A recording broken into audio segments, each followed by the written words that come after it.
Hey everybody, it's your boy JayDub back at it again. Let's get it.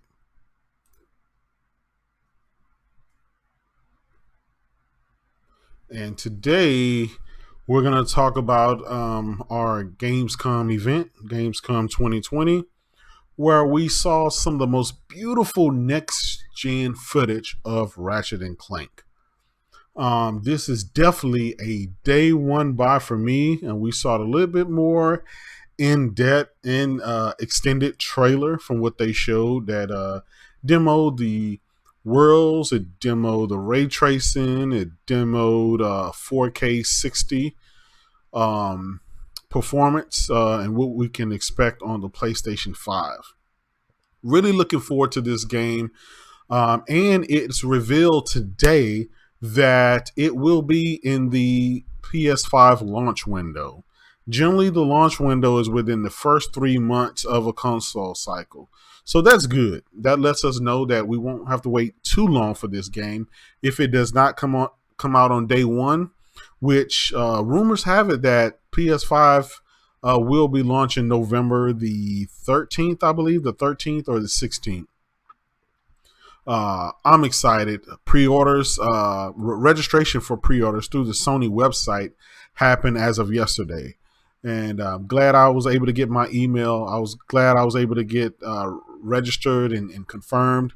So that's looking pretty good. They did require for you to use your PSN ID that verifies that it's you, and they are limiting one person per console from the Sony site itself. So if you're looking forward to getting your hand on a console day one, be on the lookout. Supposedly, new rumors is that September the 4th or September the 5th, pre-orders are going to actually start opening up. So make sure you have those credit cards wiped out and ready. These things are going to be hard to get a hold of. It looks like they've doubled the initial shipments of 5 million to 10 million.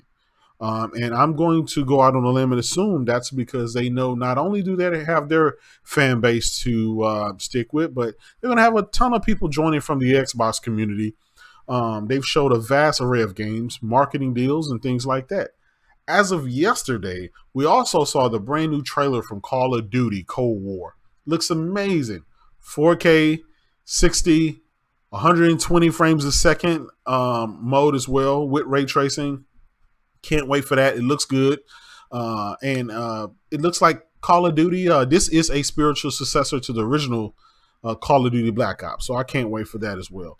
But as we're looking at this demo here, you can tell from the graphics, this is next generation. The instant load, the moving through the portals, the instant world, falling through the gravity loop. I can't wait for that. I can't wait for this game. This is a day one buy for me. The color. Can you imagine playing something like this on your OLED TV for the next generation? I know I'm excited. A lot of people are getting ready. A lot of people are pre-ordering their brand new televisions with the either 8K support or the 4K 120 frames a second support.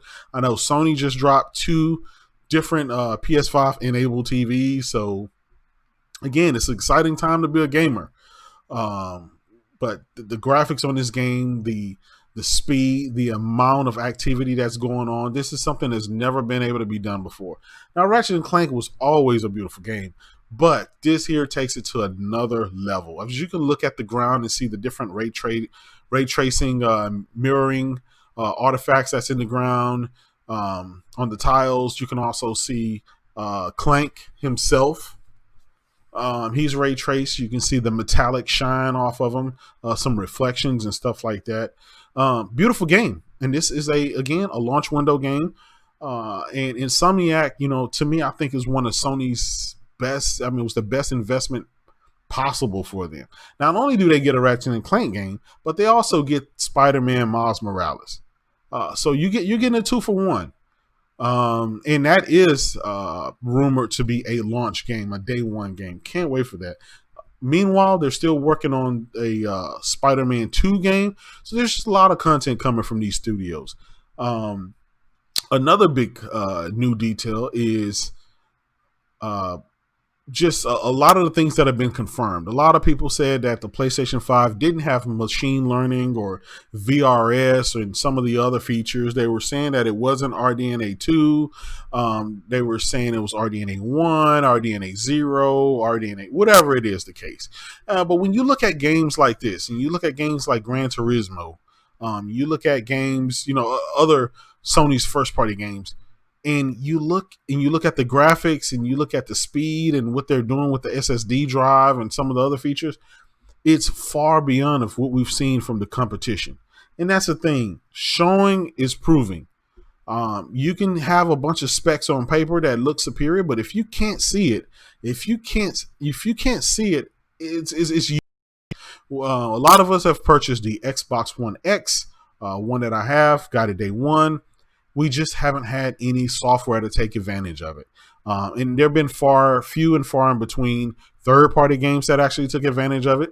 Most people will say, oh, well, look at Red Dead. And it's like for every Red Dead, you have a Call of Duty or something like that that looks better and runs better on the PS4 Pro. So again, specs aside, these are next-generation consoles. The PlayStation 5 looks like it's kicking ass. Can't wait to get mine. I'm not sure if I'm going to get a digital or the original. Or the standard, the one with the 4K Blu-ray drive. I might get both. But my majority of my catalog is digital. I moved over to digital maybe 2 years ago. So that's going to be a dilemma. Some people are expecting the prices to be $399 for the digital. That means you do not get a 4K Blu-ray drive. So you have to be mindful of that. If you have a lot of old discs and stuff like that with a PlayStation 4, this system is backwards compatible. You just have to be mindful of that. If you do get the digital edition and you have a laundry list of physical games, you will not be able to play those games. So just be mindful of that. And so again, we're thinking $399 for the digital, $499 for the one with the 4K drive. I can't wait. There's going to be expansion to the SSD drive. It's going to be swappable. We'll see what we're going to do on that. We're going to see. Anyway, I want to hear what you guys have to say. Let me know in the comments. Thank you for rocking out with me. Peace.